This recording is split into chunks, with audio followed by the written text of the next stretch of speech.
Hello and welcome again at TRC Gorakhpur. This is Rahul, your math teacher, and today we are going to start the very first chapter of Mathematics class 10th. क्या नाम है chapter का? Surface area and volume. High demanding chapter है और most awaited chapter है कह सकते हो इन द सेंस, क्योंकि नाइन्थ में तो आप पढ़ ही चुके हो इस चैप्टर को. सरफेस एरिया एंड वॉल्यूम के नाम से ही है. वहां पे क्या था कि इस चैप्टर के बारे में थोड़ी बहुत इंट्रो थी और उस पे ही बेस्ड कुछ क्वेश्चंस थे जिसको हमने सॉल्व किया था. नाउ इस चैप्टर में क्या है, क्लास 10th में क्या है कि इसी चैप्टर के बेस पे कुछ कॉन्सेप्ट को मिक्स किया गया है. मींस कुछ ऐसे शेप मिलेंगे जो डिफरेंट डिफरेंट टाइप के शेप से मिक्स होके बनेंगे. फिर उन्हीं के सरफेस एरिया एंड वॉल्यूम की हम बात करने वाले हैं इस चैप्टर में.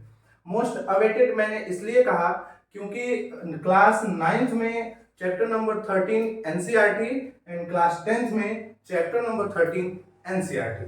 दैट्स वाई चैप्टर नंबर 13 का जो वेट है वो काफी पहले से ही बच्चों को रहता है.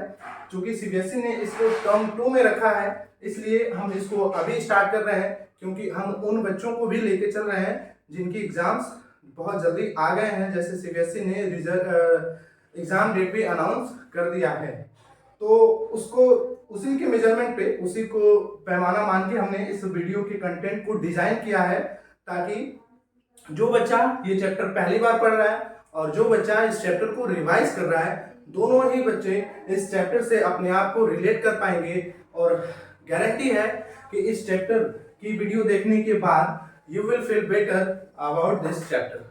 Okay, so let's start with a bang. Our chapter is surface area and volume. तो इसमें क्या है कि हम ऐसे शेप्स के बारे में पढ़ेंगे और ऐसे शेप का सरफेस एरिया और वॉल्यूम की बात करेंगे जो 3D होते हैं. 3D मीन्स उनके पास 3 डायमेंशंस होंगे जिनको हम मेजर कर सकते हैं. उन्हीं की सरफेस एरिया और वॉल्यूम की बात करने वाले हैं. और 10th का जो सिलेबस है वो कुछ ऐसा है कि जैसे अभी मैं ये इसका कैप निकाल लूं, ये मार्कर है, तो क्या इस मार्कर का आप पर्टिकुलर कोई शेप नेम बता सकते हो? बिल्कुल नहीं, क्योंकि है ही नहीं कोई इसका शेप नेम.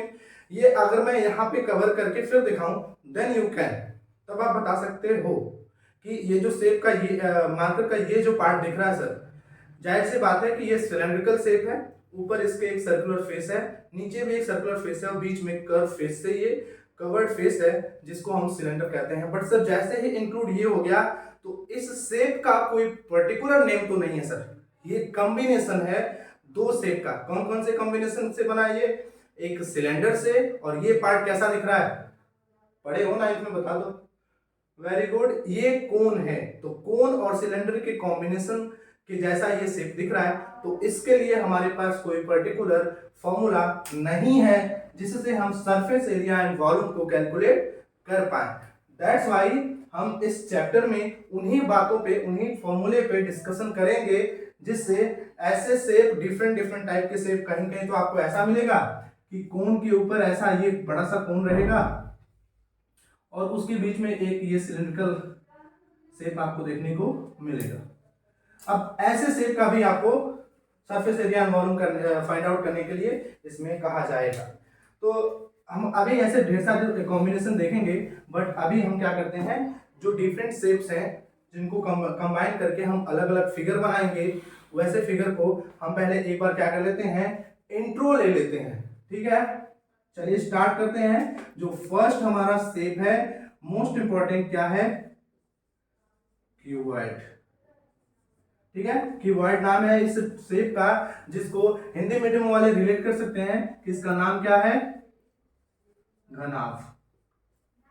ठीक है, देखो मैं अपनी लैंग्वेज को दोनों ही मीडियम के लिए एकदम प्रॉपर रखूंगा, जिससे ना ही इंग्लिश मीडियम को दिक्कत हो और ना ही हिंदी मीडियम वाले को दिक्कत हो. ठीक है, तो क्यूबॉइड जिसको घनाभ कहते हैं, इसके सरफेस एरिया यानी पृष्ठीय क्षेत्रफल, वॉल्यूम यानी आयतन की बात करेंगे.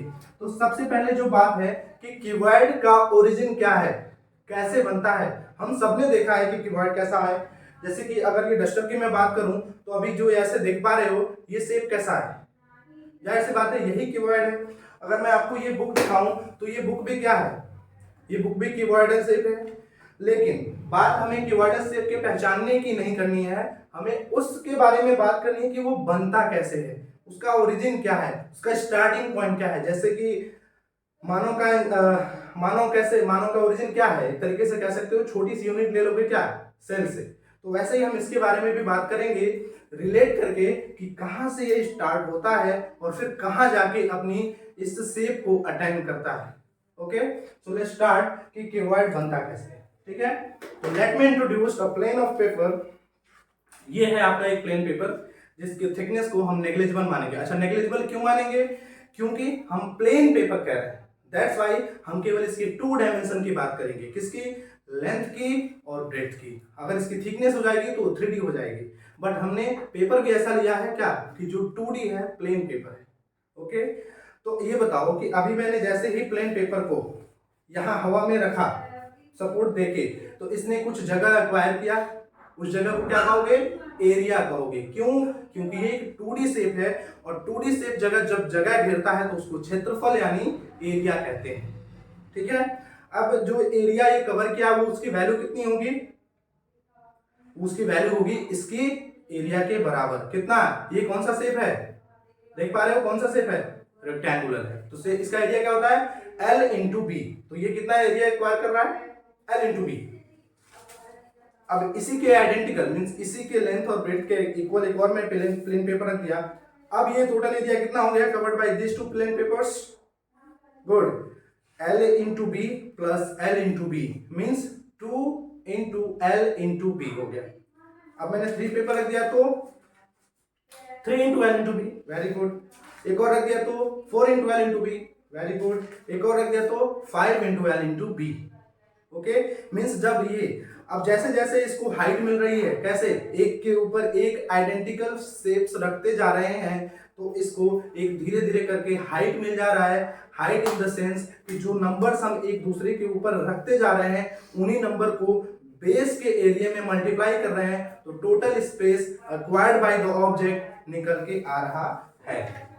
तो अगर कोई सॉलिड शेप होता है तो वो जितना स्पेस में अपनी जगह के बराबर स्पेस कवर करता है उसे क्या कहते हैं? वॉल्यूम कहते हैं। तो जैसा मैंने आपको बताया कि रेक्टेंगल के ऊपर रेक्टेंगल, आइडेंटिकल रेक्टेंगल रखते जाओगे तो वो एरिया किस में कन्वर्ट हो जाएगा? वॉल्यूम में। वेरी गुड, क्योंकि हाइट देते ही, हाइट को पाते ही वो 3D में कन्वर्ट हो जाएगा, इसलिए आप उसको वॉल्यूम एरिया ना कह के वॉल्यूम कहोगे। ठीक है, मुझे लगता है कि क्यूबॉइड की ओरिजिन आपको अच्छे से समझ में आ गई। अब बात करते हैं कि इसके वॉल्यूम जो फॉर्मूला है उस पे, volume of cuboid, volume of cuboid. सबसे पहले इस क्यूबॉइड को समझ लो अच्छे से जरा एक बार।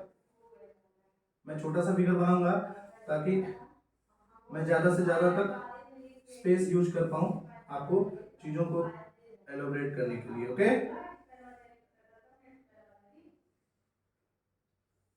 हाँ, ये हो गया अपना क्यूबॉइड। अब आप देख पा रहे हो कि नीचे वाला जो बेस हमने यूज किया था, ये पार्ट, ये जो हमने नीचे वाला बेस यूज किया था, इसको लेते हैं, इसकी ये लेंथ हो गई यहां से यहां तक, और ये हो गई इसकी ब्रेड्थ। क्या आप समझ पा रहे हो? ये हो गई इसकी लेंथ और ये हो गई इसकी ब्रेड्थ। तो इसके ऊपर आप ऐसे शेप रखते जाओगे तो after attaining some height it will converted into a cuboid. ये क्यूबॉइड के जैसे बन जाएगा। तो ये इसका क्या है? ब्रेड्थ है और ये इसका लेंथ है। ठीक है, हमने ये इसको हाइट दे दिया, यानी ये जो लाइन दिख रही है आपको, ये क्या है? ये हाइट है। अब नीचे वाला क्या है? रेक्टेंगल है।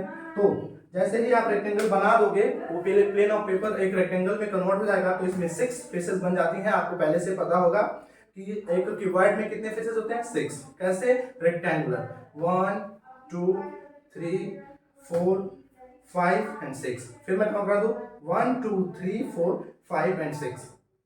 क्लियर है? 6 फेसेस होते हैं और 6 जो है रेक्टेंगल होते हैं। तो ये जो फ्रंट देख रहे हो इसके अपोजिट में जो है इसी के आइडेंटिकल है, मींस इतने ही एरिया का वो भी एक कॉन्ग्रुएंट फिगर है। राइट वाला जो देख रहे हो इसके अपोजिट में ये है, ये भी क्या है? इसके कॉन्ग्रुएंट यानी इक्वल एरिया का है। टॉप वाला आप रेक्टेंगल देख रहे हो, ये पार्ट, ये भी क्या है? रेक्टेंगुलर फेस है, इसके अपोजिट में ये है, तो ये दोनों आपस में आइडेंटिकल कॉन्ग्रुएंट है, मींस इसका एरिया जितना उतना ही एरिया इसका भी होगा।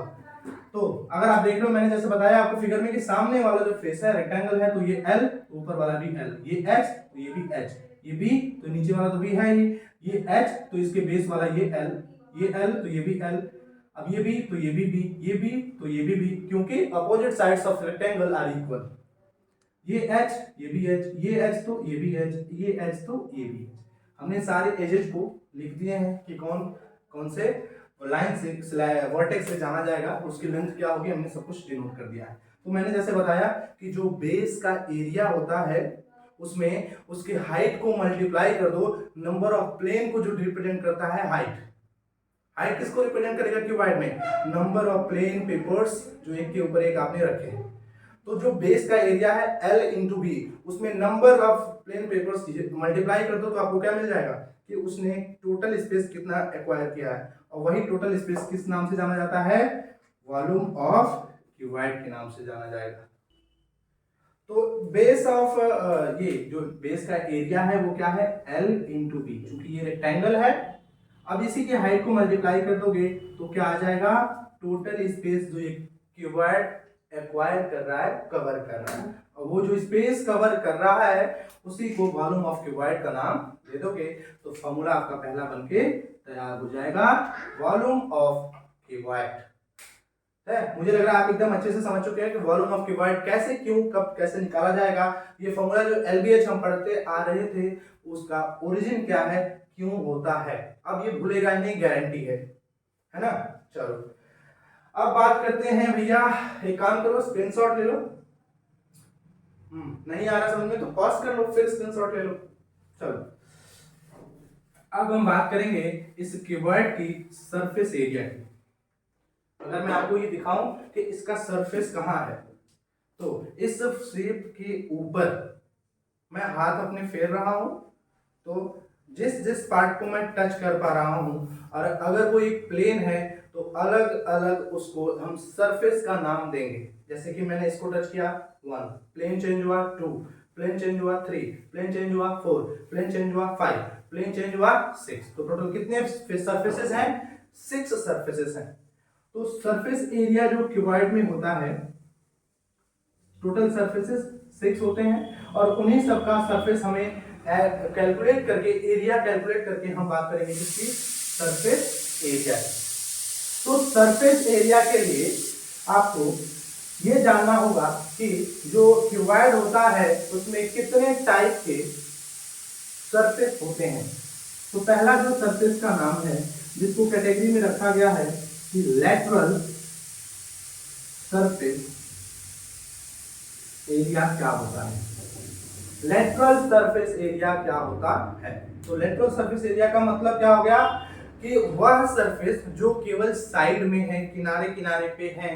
जैसे मैं आपको दिखाऊं तो आप ज्यादा बेटर तरीके से समझ पाओगे कि ये एक सरफेस, एक सरफेस ये, एक सरफेस ये, एक। सर ये कहाँ है बाबू? ये ऊपर है। तो सर ये नीचे है।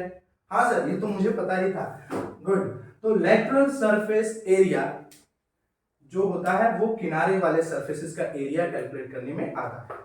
तो कितने सरफेसेस हैं जो किनारे में है? केवल 4। सामने वाले का एरिया निकालो, उसके पीछे वाले का उतने के ही बराबर होगा, दोनों भाई हैं। राइट का निकालो, उतना एरिया लेफ्ट वाले का भी होगा क्योंकि दोनों आइडेंटिकल हैं। तो लेकिन हम लिखते सबका है क्या?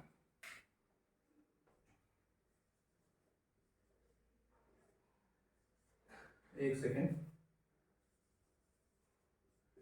Area of front plus back plus right plus left, ये 4 सरफेसेस होंगे जिनके हम एरिया को अलग अलग निकाल के ऐड कर लेंगे तो हमारा लेटरल सरफेस एरिया आ जाएगा, LSA आ जाएगा।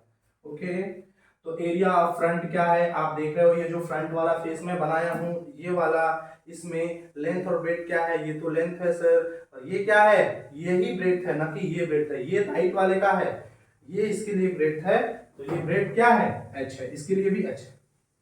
तो L into H plus, back पे जाओगे सेम एरिया क्योंकि दोनों आइडेंटिकल है, देख भी सकते हो, ये L पीछे वाले का और ये H पीछे वाले, प्लस राइट में जाओगे तो क्या मिलेगा? B into H, B into H.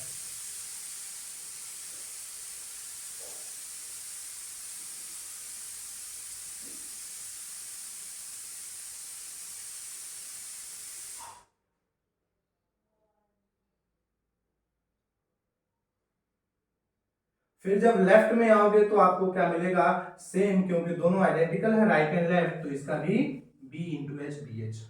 तो LH plus LH 2LH plus BH two BH, 2 दोनों में कॉमन है तो 2 कॉमन लोगे तो क्या हो जाएगा LH प्लस BH। लेकिन अभी भी दोनों में क्या कॉमन है, H कॉमन है। अगर मैं यहाँ लिखूं 2 और H यहाँ जाएगा तो क्या हो जाएगा L प्लस B। ठीक है, तो ये जो फॉर्मूला निकल के आया है इसको क्या कहोगे, LSA ऑफ क्यूबॉइड। थोड़ा सा इसमें और आप दिमाग लगा पा रहे हो, सोच पा रहे हो, तो इसको अगर इस फॉर्मेट से लिखो 2 in bracket L plus B into H, तो भी ये वही बात है, क्योंकि H तो यहाँ अभी भी मल्टीप्लाई है, वहां भी मल्टीप्लाई ही है। लेकिन इसको लिखने का मतलब क्या है कि 2 in bracket L plus B rectangle का पेरीमीटर होता है, और वो रेक्टेंगल कौन सा रहेगा सर, तो रेक्टेंगल आपका रहेगा बेस वाला। यानी कई क्वेश्चन ऐसे होते हैं कि रूम का बेस, जो रूम यानी क्यूबॉइडल शेप होगा, उसके बेस का आपको पेरीमीटर दे दिया जाएगा, और तब आपको कहेगा कि उसकी हाइट कैलकुलेट करिए, या फिर आपको कह देगा कि लेटरल सरफेस एरिया दे दे और पेरीमीटर दे दे, and then you have to calculate height. या फिर ये भी कह सकता है कि पेरीमीटर और हाइट दे दे और आपको LSA कैलकुलेट करना पड़े, तो आप डायरेक्ट इस फॉर्मूले को यूज करके ये कैलकुलेट कर सकते हो। तो क्या मिला हमें, ध्यान रखना 2H in bracket L plus B। Okay, pause the video, note it down fast.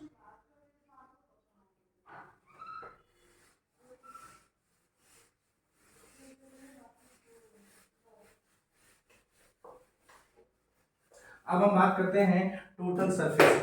ठीक है, total surface area, total surface area. Total surface area में अभी हमने सिर्फ उन दोनों सरफेस जिनको हमने छोड़ा था, जो अप एंड डाउन यानी टॉप एंड बॉटम की जो सरफेसेस है उनको भी इंक्लूड कर लेना है। किसमें, LSA में इंक्लूड कर लो। किसको, area of top and bottom, top and bottom. LSA मुझे पता है कि आपने याद कर लिया है, क्योंकि मैंने याद कराया नहीं है, उसको फील कराया है, आपको पता चला है कि वो आया कहां से है। तो LSA कितना आया था, 2 in bracket L plus B into H plus area of top and bottom. Top of area कितना होगा, L है और B है, तो LB और प्लस नीचे वाले का भी LB, तो दोनों हो जाएगा 2 इन ब्रैकेट नहीं 2LB। अब देखो इसको अगर मैं ब्रैकेट ओपन करूं तो क्या मिलेगा, 2L प्लस 2B, और यहाँ पे भी H, और यहाँ पे भी H, और यहाँ पे 2LB।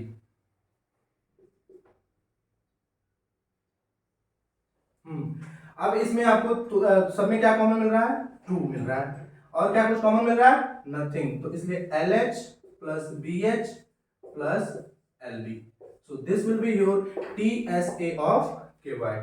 कैसे मिला, पूरा फॉर्मूले का मैंने ओरिजिन आपको बता दिया, रटने की जरूरत बिल्कुल नहीं पड़ेगी।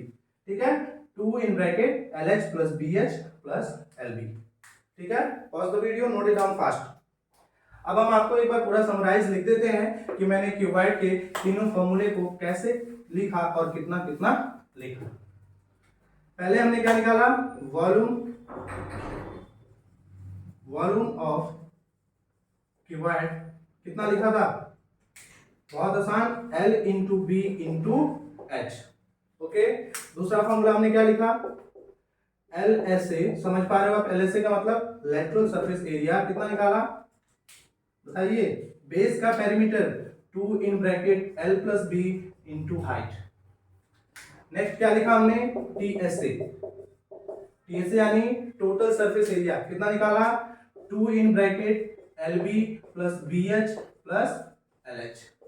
ये हो गया हमारे तीनों फॉर्मूले जो क्यूबॉइड के लिए इंपॉर्टेंट है।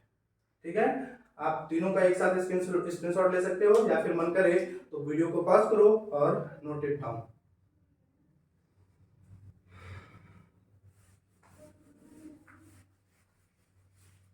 अब हम बात करेंगे क्यूबॉइड का, सिर्फ हमारा एक कॉन्सेप्ट और बच जा रहा है, जो क्या है आपको भी पता है, क्या छूट रहा है, डायगोनल। डायगोनल का मतलब क्या हुआ, डायगोनल ऑफ क्यूबॉइड का मतलब हुआ कि अगर कोई एक हॉल है जिसका शेप कैसा है, क्यूबॉइडल है, तो उस हॉल में जो सबसे लंबी रॉड होगी वो किस डायरेक्शन के अराउंड रखोगे, कहां पे रखोगे, तो कैसे रखोगे, डायगोनल रखोगे उस क्यूबॉइड में। और क्यूबॉइड का डायगोनल कैसे होगा, इस बेस का कोई भी एक कॉर्नर लो और इसी के अपोजिट में जो प्लेन है यानी टॉप वाला उसके जस्ट अपोजिट वाला, यानी ये कॉर्नर और ये कॉर्नर को जब आप मैच करोगे तो ये जो लाइन मिलेगी, line segment, that will be diagonal of cuboid. अब उस डायगोनल ऑफ क्यूबॉइड की लेंथ कैसे निकालते हैं, उस पे एक थोड़ा सा कॉन्सेप्ट आपको समझना पड़ेगा, वो भी टफ नहीं है, याद हो जाएगा जब एक बार आप कॉन्सेप्ट को समझ लोगे। ठीक है, तो अगर इस लेंथ को निकालना है तो सबसे पहले हमें बेस के डायगोनल का लेंथ पता होना चाहिए। अगर मैं इस बेस को फ्री बॉडी डायग्राम नीचे बनाऊं तो कैसे बनाओगे, ये हो गया आपका बेस। ठीक है, इसका शेप क्या है, इसका शेप एल और बी, डायमेंशन क्या है, एल एंड बी। अब इसकी अगर डायगोनल की मैं बात करूंगा तो क्या यही तो होगा इसका डायगोनल। अब इस डायगोनल की लेंथ क्या होगी, आपको भी पता है कि रेक्टेंगल का हर एक एंगल कितना होता है, 90 डिग्री होता है। तो जो नीचे वाला ये ट्रायंगल बन रहा है, कौन सा ट्रायंगल है, राइट एंगल ट्रायंगल बनाइए। तो राइट एंगल के सामने जो साइड है वो कौन सी साइड होगी, हाइपोटेनस। हाइपोटेनस की लेंथ कैसे निकालते हैं, very good, according to Pythagoras theorem. क्या होता है, हाइपोटेनस का स्क्वायर इज इक्वल टू, अगर मैं हाइपोटेनस का इसको एक नाम दे दूं, क्या, डायगोनल ही लिखो, diagonal of base is equal to, क्या लिखोगे, अंडर रूट, स्क्वायर मैंने उधर ट्रांसफर कर दिया तो क्या बचेगा, L square plus B square. इसको फर्दर सॉल्व नहीं कर सकते, सो दैट्स व्हाई ये बेस का आपका क्या हो जाएगा, डायगोनल, यानी रेक्टेंगल का डायगोनल हो गया एल और बी। तो देखो अब यहाँ पे थोड़ी सी चीज विजुअलाइज करने वाली है कि मैंने बेस का ये डायगोनल जैसे ही ड्रॉ किया, ये तो इसकी तो लेंथ हमें पता चल गई कि under root L square plus B square होगा। ओके, तो अगर मैं इसी डायगोनल के अलाउंग अपने इस मार्कर को पुट करूं और इस पे हाइट ऐसे करूं तो क्या आप बता पा रहे हो कि दोनों मार्कर के बीच में एंगल कितना बना है, वेरी गुड, दोनों क्या है, राइट एंगल है, दोनों एक दूसरे के परपेंडिकुलर हैं, यानी यहाँ पे जो एंगल बन के आएगा, जो 3D ट्रायंगल बन रहा है वो कुछ ऐसा बनेगा।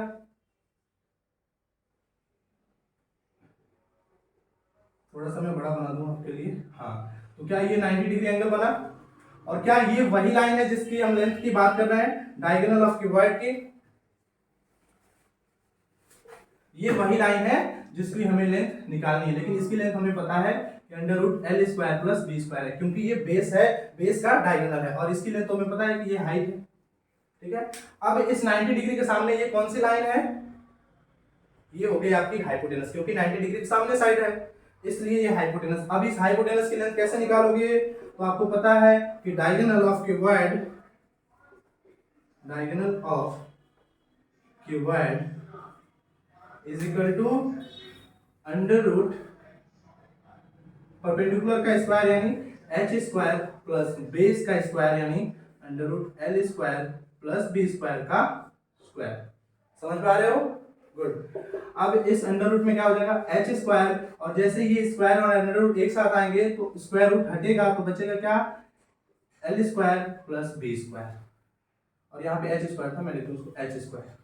ठीक है, अब इसको प्रॉपर थोड़ा एक फॉर्मेट में लिख दें तो क्या बनेगा, ये एल स्क्वायर।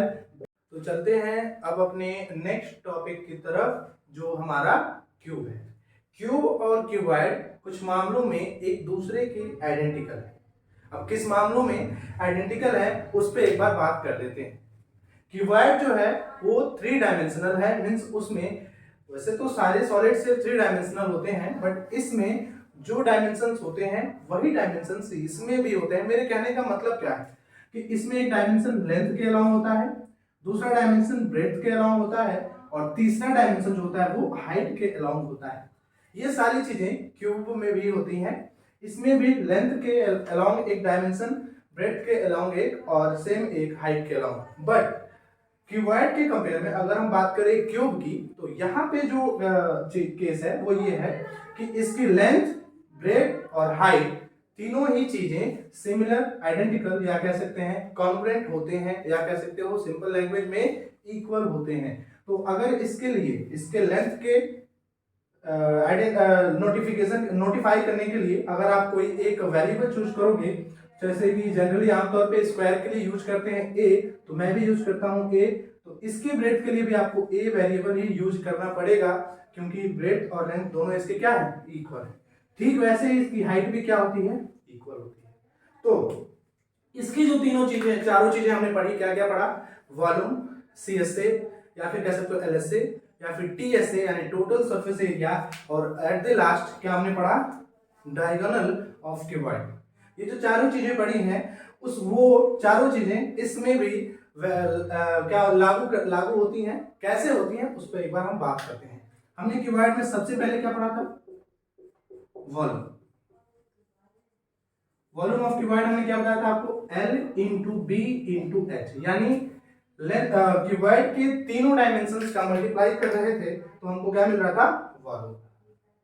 ठीक उसी तरह अगर आप वॉल्यूम ऑफ क्यूब की बात करोगे, वॉल्यूम ऑफ क्यूब की बात करोगे, तो यहां पे आपको क्या देखने को मिल रहा है कि लेंथ की जगह पे मैंने एक वेरिएबल यूज किया है a, और ब्रेथ की जगह पे एक वेरिएबल यूज किया है a, और h के भी जगह पे सेम, यानी a इंटू ए, अलजेब्रा हमने पढ़ रखा है, like terms will be multiplied, power will be added, a to the power 3, a to the power 3 यानी a क्यूब। अब वॉल्यूम की यूनिट क्या होती है, क्यूबिक यूनिट होती है, क्या होती है, क्यूबिक यूनिट। तो ये होगी हमारी क्यूब के वॉल्यूम का formula, as like volume of cuboid. ठीक है, ये दोनों सिमिलरिटी आप देख सकते हैं और रिलेट कर सकते हो। ठीक है, नेक्स्ट चलते हैं सीएसए पे। अब नेक्स्ट चलेंगे हम सीएसए पे। सीएसए पे चलने के लिए हमें जगह चाहिए होगा, इसलिए आप पहले इसको नोट कर लो, तब हम आगे बताते हैं। ठीक है, पॉज करके नोट कर सकते हो। अब हमने एक पॉइंट तो इसका डिस्कस कर लिया। दूसरा जो हमारा पॉइंट है वो क्या है, सीएसए कहते हो, या फिर किसी और लैंग्वेज में आप इसको एलएसए कह सकते हो, यानी कर्व सरफेस एरिया या फिर लैटरल सरफेस एरिया। तो इन केस क्यूबॉइड में क्या था हमारे पास फॉर्मूला आपको याद हो अगर, कि 2 in bracket L plus B into height, right. अब उसी तरीके से क्यूब में क्या है, क्यूब में क्या चीजें सिमिलर हैं, जो चीज हम यहाँ पे यूज करेंगे क्या है कि CSA या फिर LSA लिखो। ठीक है, तो यूज करोगे वही फॉर्मूला। मैं एक बार फॉर्मूला वहां लिख के आपको एक्सप्लेन करूं कि 2 in bracket L plus B into H. तो यहाँ पे L की जगह पे, B की जगह पे और H की जगह पे सेम वेरिएबल यूज करेंगे जैसा हमने फिगर में दिखाया है। तो A प्लस ए इंटू ए, अब आपको पता है कि ये ऐड होगा, A plus A, 2A into A, multiply होगा 2 2 और 4a इंटू ए, तो मिलेगा क्या आपको 4a स्क्वायर। चूंकि ये एरिया है इसलिए इसका यूनिट क्या होगा, स्क्वायर यूनिट, इसका यूनिट हो जाएगा। ठीक है, तो यहाँ पे जो फॉर्मूला आपको मिला 4a स्क्वायर, वो क्या है आपका CSA या फिर LSA ऑफ क्यूब कह सकते हो। ठीक है, अब चलते हैं नेक्स्ट टॉपिक की तरफ जो है TSA। एक बार वीडियो पॉज करो और इसको नोट कर लो। अब देख लेते हैं TSA का कॉन्सेप्ट दोनों में सिमिलर किस तरीके से है, किन किन मामलों में वो सिमिलर है। TSA में क्या था, हमने इसके CSA में टॉप एंड बॉटम सर्फेसेस के एरिया को ऐड किया था तो हमें TSA मिला था। तो पहले LSA क्या था हमारा, 2 in bracket L plus B, या फिर मैं डायरेक्ट फॉर्मूला लिख दूं तो ज्यादा बेटर रहेगा 2 in bracket LH plus BH plus LB। So this is formula for, तो ये फॉर्मूला हो गया 2 in bracket LH plus BH plus LB। फिर यही सिमिलर चीज यहाँ पे भी होगी, बस क्या होगा, लेंथ हाइट और ब्रेथ तीनों चीजें इक्वल हो जाती हैं। तो TSA ऑफ क्यूब आपको क्या मिलने वाला है, 2 इन ब्रैकेट, मैं पहले क्यूब वाला लिख दूं, क्यूबॉइड वाला लिख दूं, LH plus BH plus LB। तो आपको पता है कि L और H दोनों यहाँ पे सेम होते हैं, तो A इंटू ए स्क्वायर, समझ पा रहे हो, A into A square, plus यहाँ पे भी B और H A होते हैं तो A स्क्वायर, प्लस L भी A होते हैं इसलिए A स्क्वायर। तो 2 इन ब्रैकेट लाइक टर्म्स है, ऐड होंगे तो 3a स्क्वायर, मल्टीप्लाई करोगे तो 2 3 जा 6a स्क्वायर। क्योंकि ये भी एरिया है, इसलिए यूनिट क्या लिखोगे, square unit will be the formula for cube. TSA of cube is 6 square unit. Clear है? तो ये चीजें हैं जो क्यूब और क्यूबॉइड को एक दूसरे से रिलेट करती हैं। ठीक है, अब चलते हैं हम अपने अगले टॉपिक की तरफ जो हमारा है डायगोनल। दोनों के डायगोनल की बात करेंगे। ठीक है, उसके पहले आप वीडियो को पॉज करो और इसको नोट कर लो। डायगोनल की बात करते हैं, उसके भी कॉन्सेप्ट दोनों में सिमिलर ही होंगे, बस लेंथ ब्रेड्थ और हाइट तीनों चीजें डिफरेंट हो जाती हैं। अगर मैं आपको बताऊं डायगोनल ऑफ क्यूबॉइड, तो अभी कुछ देर पहले मैंने बताया था आपको कि डायगोनल ऑफ क्यूबॉइड क्या होता है, तो अंडर रूट या फिर कहो square root L square B square plus H square, right. उसी तरीके से डायगोनल ऑफ क्यूब भी आप रिप्रेजेंट कर सकते हो। देखो यहाँ पे जो मैंने डायगोनल का पूरा इंट्रो दिया था, पूरा डेरिवेशन किया था, सारी चीजें यहाँ पे भी वही होंगी, बशर्ते चेंजिंग क्या डिफरेंस क्या होगा, एल बी और एच यहाँ पे तीनों चीजें सिमिलर हो जाती हैं। तो जो फॉर्मूला मिलने वाला है L plus B plus H, उसकी जगह पे आपको क्या मिलेगा, A square plus A square plus A square, right. उसके बाद आपको पता है ये तीनों लाइक टर्म है तो ऐड होके 3a स्क्वायर हो जाएंगे। ठीक है, अब मैं इसको यहां लिख दूं, आप नोट कर लेना, कोई दिक्कत नहीं है। 3a स्क्वायर, ए स्क्वायर जो है स्क्वायर रूट के अंदर उस पे पावर 2 है इसलिए वो बाहर आ जाएगा, तो बचेगा क्या, a रूट 3। क्योंकि ये भी एक डायगोनल है तो इसका यूनिट क्या होगा, कुछ भी कह सकते हो, केवल यूनिट सेंटीमीटर मीटर, आप कुछ भी यहाँ पे यूज कर सकते हो। So this is the formula for a diagonal of cube. मतलब क्या है इसका, मतलब ये है कि आपसे ये पूछे कि कोई एक ऐसा रूम है जिसका शेप क्या है, क्यूब है, मतलब लेंथ ब्रेड्थ और हाइट तीनों चीजें इक्वल है, तो उस रूम में, उस कमरे में रखी जाने वाली जो सबसे लंबी रॉड होगी उसकी लेंथ कैसे निकालोगे, तो उस रूम की तीनों डायमेंशन में से कोई भी एक डायमेंशन, या तो लेंथ या तो ब्रेड्थ या तो हाइट कंसीडर करो और उसमें √3 का मल्टीप्लाई करो। √3 का मल्टीप्लाई कैसे करना है वो आप देख सकते हो, मैं आपको हिंट दे सकता हूं कि √3 की वैल्यू क्या होगी, बताओ, 1.732। चाहे तो आप 2 डेसिमल प्लेस तक यूज करो या फिर 3 डेसिमल तक यूज करो, it's depend on the question. ठीक है, so this all about cube and cuboid. ठीक है, मुझे लगता है कि क्यूब और क्यूबॉइड के जो कॉन्सेप्ट मैंने बताए हैं वो आपके एग्जामिनेशन पॉइंट ऑफ व्यू से बहुत बेटर है, इससे ज्यादा आपको अच्छा कंटेंट नहीं मिल सकता फॉर्मूले के लिए। ठीक है, अब इस वीडियो में हम इतना रहने देते हैं, नेक्स्ट वीडियो में आपसे मिलेंगे हम सिलेंडर, कोन, स्फीयर और हेमिस्फीयर के कॉन्सेप्ट के साथ। वहां पे भी हर एक फॉर्मूले का हम ओरिजिन, उस शेप के ओरिजिन के बारे में बात करेंगे, ताकि इन सॉलिड शेप से जो भी कॉन्सेप्ट है उसको आप बेटर तरीके से समझ पाओ। मतलब मैं क्या कॉन्सेप्ट लेके चल रहा हूँ कि मैं जो चीजें बताऊं या फिर आपकी बुक में जो चीजें हैं वो आपको बिल्कुल भी रटनी ना पड़े। ठीक है, इसलिए मेरी पूरी कोशिश है कि हर एक चीज के ओरिजिन को आपको बताऊं। जो आप अगर स्टार्ट किए हो मैथ्स पढ़ना पहली बार या फिर आप रिवीजन कर रहे हो एग्जामिनेशन के लिए, दोनों ही केस में ये आपके लिए हेल्पफुल है। ठीक है, अगर आपको इस पूरे वीडियो में कोई भी डाउट है आप नीचे कमेंट करके बता सकते हो, मेरी टीम उसका आपको जल्दी से जल्दी रिप्लाई करने के लिए तैयार है। ठीक है, मिलते हैं आपसे नेक्स्ट वीडियो में। अगर वीडियो अच्छा लगे लाइक करो, कमेंट करो, दोस्तों के साथ शेयर करो, और बहुत ज्यादा अच्छा लगे तो चैनल को सब्सक्राइब भी कर लो, ताकि आप हमसे जुड़े रहो और भी हम ढेर सारी टॉपिक्स पे वीडियो लाते रहेंगे। ठीक है।